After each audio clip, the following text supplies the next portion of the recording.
इस वीडियो में ये कोयला क्या है, कार्बन के आधार पर कोयला कितने प्रकार के होते हैं, इस प्रश्न को एक बेहतरीन तरीके से देखने का प्रयास करेंगे। और ये प्रश्न आपके आने वाले एग्जाम की दृष्टि से काफ़ी महत्वपूर्ण है। अभी जो भी क्वेश्चन हम करा रहे हैं वो क्वेश्चन बैंक के अनुसार से करा रहे हैं, क्योंकि लगभग जो है हर एक बार क्वेश्चन बैंक से क्वेश्चन रिपीट करता है आपके बोर्ड एग्जाम में, इसलिए आप लोग ध्यान से देखिएगा। देखिए कोयला क्या है, सबसे पहले इसको समझते हैं, फिर इसके बाद समझने का प्रयास करेंगे कार्बन के आधार पर कोयला कितने प्रकार के होते हैं। तो जैसा कि हम सभी जानते हैं कि कोयला एक जीवाश्म ईंधन है जो कि ऊर्जा का एक महत्वपूर्ण स्रोत है। एक जीवाश्म ईंधन है जो ऊर्जा या शक्ति का एक महत्वपूर्ण स्रोत है। ये समाप्य संसाधन है, क्योंकि एक बार कोयला का इस्तेमाल कर लिए फिर वही कोयला को प्राप्त करने के लिए आप लोग को लंबा समय तक इंतजार करना पड़ेगा, इसलिए इसको कहेंगे समाप्य संसाधन, यानी तो अनवीकरणीय संसाधन। कोयला एक प्रकार का जीवाश्म ईंधन है जो कि शक्ति और ऊर्जा का एक महत्वपूर्ण स्रोत है।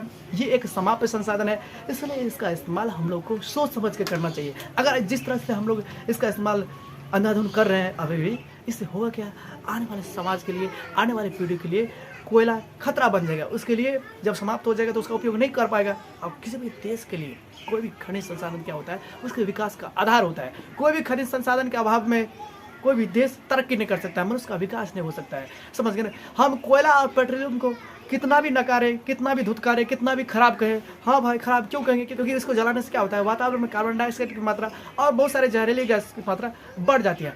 तो वैसे हम इसको कितना भी धुतकारें, कितना भी हम इसको नकारें, लेकिन कार्बन के बिना, कोयला के बिना, जीवाश्म ईंधन के बिना, पेट्रोलियम के बिना, डीजल के बिना हम लोग नहीं रह सकते हैं। समझ गए ना। ऊर्जा के वैकल्पिक स्रोत की ओर तो हम बढ़ रहे हैं, ऊर्जा के वैकल्पिक स्रोत को तो हम लोग खोज रहे हैं, लेकिन अभी फिलहाल यानी तो जब तक धरती रहेगा इसके उपयोग से हम लोग बच नहीं सकते हैं। इसका उपयोग हम लोग को करना ही पड़ेगा। परिवहन के लिए हम लोग यानी तो विद्युत उत्पादन करने के लिए हम लोग कोयला का इस्तेमाल करते हैं ना।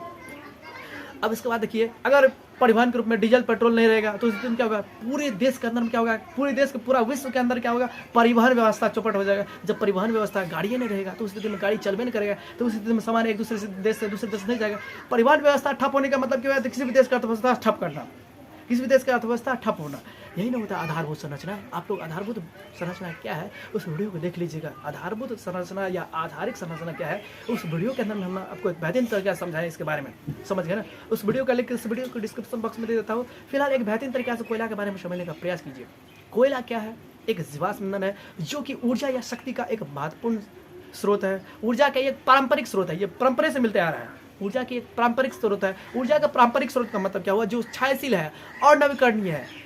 ऊर्जा के पारंपरिक स्रोत वे स्रोत होते हैं जो क्षयशील होते हैं, जो अनवीकरणीय होते हैं। एक बेहतरीन तरीके से समझने का प्रयास कीजिए। तो ऊर्जा का पारंपरिक स्रोत कौन कौन है, जीवाश्म ईंधन हो गया, जीवाश्म ईंधन में कोयला, पेट्रोलियम, ये सब क्या है, ऊर्जा के पारंपरिक स्रोत है। और ऊर्जा के गैर पारंपरिक स्रोत का मतलब क्या हुआ, ऊर्जा के गैर पारंपरिक स्रोत का मतलब वे स्रोत जो क्षयशील नहीं होते हैं, अक्षय होते हैं, जो कभी भी समाप्त नहीं होते हैं। जैसे कि मान लीजिए जो कभी भी समाप्त नहीं हो सकते हैं, जैसे सौर ऊर्जा, पवन ऊर्जा, ज्वारीय ऊर्जा, भूतापीय ऊर्जा, ये सब क्या है, ऊर्जा का गैर पारंपरिक स्रोत है। ऊर्जा के गैर पारंपरिक स्रोत वे स्रोत है जो कभी भी समाप्त नहीं हो सके, जो कभी भी समाप्त नहीं हो सकते हैं, वो अक्षय है। एक बेहतरीन तरीका से समझने का प्रयास कीजिए। पहले कोयला क्या है, इसको एक बेहतरीन तरीका से हम लोगों ने जान लिया। अब आइए एक बेहतरीन तरीका से जानने का प्रयास करते हैं, कार्बन के आधार पर कोयला कितने प्रकार के होते हैं। तो कार्बन के आधार पर कोयला 4 प्रकार के होते हैं, एंथ्रासाइड, बिटुमिनस, लिग्नाइट, पीट। इस तरह से देखिए यहाँ पे सबसे पहले कोयला के बारे में क्या लिखे हैं। यह ऊर्जा का एक महत्वपूर्ण स्रोत है। आप लोग सबसे पहले एक बेहतरीन तरीका से लिखिएगा, कोयला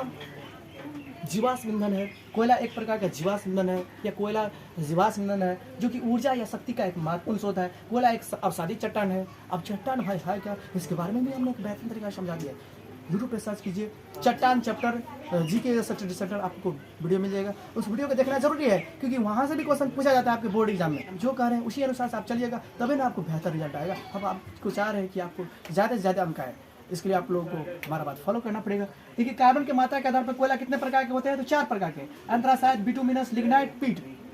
आप देखिए एंथ्रासाइड जो होता है कोयला का सर्वोत्तम प्रकार है। इस तरह से क्वेश्चन कई बार क्वेश्चन पूछ लिया जाता है कि कोयला का सर्वोत्तम प्रकार किसे कहा जाता है, तो एंथ्रासाइड को। अब है क्यों कहा जाता है, क्योंकि इसमें कार्बन की मात्रा 90% से अधिक पाया जाता है। कार्बन की मात्रा 90% से ऊपर। अब भाई बोलिएगा सर जी कार्बन की मात्रा क्या डिपेंड करता है इस पर, जिसमें कार्बन की मात्रा जितना अधिक होता है वो उतना ही बढ़िया तरीका से जलेगा, उसमें धुआं की मात्रा नहीं होगा, धुआं नहीं देगा।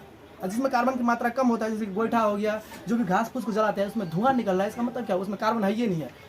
किसी भी पदार्थ के अंदर में अगर कार्बन की मात्रा है ज़्यादा, तो उसी तरह में वो पदार्थ में क्या होगा, बढ़िया जलेगा, उसमें धुआं नहीं निकलेगा। हम जिस तरह से हम आपको समझा रहे हैं उसी तरह से समझने का प्रयास कीजिए। एंथ्रासाइट जो कि कोयला का सर्वोत्तम प्रकार है, इसमें कार्बन की मात्रा 90% से ऊपर पाया जाता है, इसलिए इसे जलाने पर धुआं उत्पन्न नहीं होता है। ये बेहतरीन ऊष्मा देता है, एक अच्छा ऊष्मा देता है, समझ गए होंगे। बिटुमिनस कभी कभी कई सारे बुकों में लिखा रहता है, देखो एंथ्रासाइट में तो हमेशा 100% सभी बुक में लिखा रहेगा क्या, इसमें कार्बन की मात्रा 90% से ऊपर पाया जाता है। लेकिन कभी कभी दूसरे बुक में देखने को मिलेगा, बिटुमिनस में कहीं कहीं देखने को मिलेगा क्या, जो 70 से 90% पाया जाता है कार्बन की मात्रा। यहाँ पर भी लिखिए 60 से 80%, 60 से 80% लमसम में सेम है।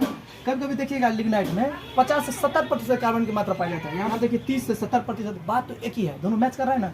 50 और 70 के बीच में है 30 और 70, 50 और 70 से मैच खाता है ना। आप देखिए पीट में क्या है, सबसे निम्न कोटि का कोयला कहा जाता है पीट को।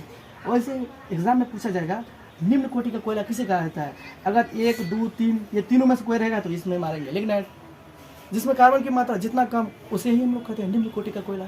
निम्न कोटि का कोई भी चीज़ जिसमें जो चीज़ का मात्रा कम रहेगा वही ना कम रहेगा, निम्न का मतलब कम ना। एक बेहतरीन तरीका समझ गए होंगे। एंथ्रासाइट, बिटुमिनस, लिग्नाइट, पीट, ये सब क्या है, कार्बन के आधार पर कोयला के प्रकार है। एक बेहतरीन तरीका समझ गए होंगे कि कोयला क्या है। कोयला क्या है, ये ऊर्जा के एक और नवीकरणीय स्रोत है, ये समाप्य संसाधन है, ये ऊर्जा और शक्ति का एक महत्वपूर्ण स्रोत है, ये अवसादी सटन है, इसके बाद ये जीवाश्म ईंधन भी है, ऊर्जा की एक पारंपरिक स्रोत है, समझ गए होंगे।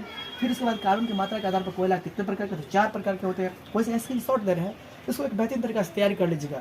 ये कार्बन के आधार पर कोयला कितने प्रकार के होते हैं। एंथ्रासाइट, तो एंथ्रासाइट के बारे में देखिए क्या लिखा है, इसके बाद बिटुमिनस के बारे में क्या लिखा है, लिग्नाइट के बारे में क्या लिखा है, पीट के बारे में क्या लिखा है। तो जो भी लिखा है इसको एक बेहतरीन तरीके से कॉपी में लिख लीजिएगा, आप प्रैक्टिस कीजिएगा। हो सके तो इस बार के बोर्ड एग्जाम में ये क्वेश्चन आने की संभावना है, इसलिए आप लोग ध्यान से इस क्वेश्चन को तैयारी कर लीजिएगा, आता ही है, समझ गए ना। कार्बन के आधार पर कोयला के प्रकार, या नहीं तो ऑब्जेक्टिव के रूप में दे देगा, या नहीं तो सब्जेक्टिव के रूप में दे देगा। 2 अंक में कोयला क्या है, या तो 5 अंक में क्वेश्चन पूछा जाता है। कार्बन के आधार पर कोयला के प्रकार को लिखे, 5 अंक में पूछा जाता है, तो इसको डेप्थ में लिखना पड़ेगा। सबसे पहले कोयला क्या है, फिर इसके बाद कार्बन के आधार पर कोयला के प्रकार को लिखेंगे, फिर इसके बाद क्या करेंगे, इसका वर्णन भी करना पड़ेगा, इसमें कितनी प्रतिशत कार्बन की मात्रा पाया जाता है, इसको भी लिखना जरूरी है, तब आपको 5 अंक मिलेगा। तो हम आशा कर सकते हैं कि इस वीडियो के अंदर में हमने जो भी आपको समझाने का प्रयास किए हैं, आप लोगों ने इसको एक बेहतरीन तरीके से समझ लिए होंगे। तो चलिए दोस्तों, फिर मिलते हैं नए वीडियो में नए कंसेप्ट के साथ, तब तक के लिए हमें विदा दीजिए। जय हिंद, जय भारत। अगर वीडियो पसंद आए तो हमारे चैनल को जरूर सब्सक्राइब कीजिएगा और अपने सारे दोस्तों के पास इस वीडियो को जरूर शेयर कीजिएगा, ताकि ज़्यादा से ज़्यादा बच्चा इस चैनल के माध्यम से जुड़ पाए।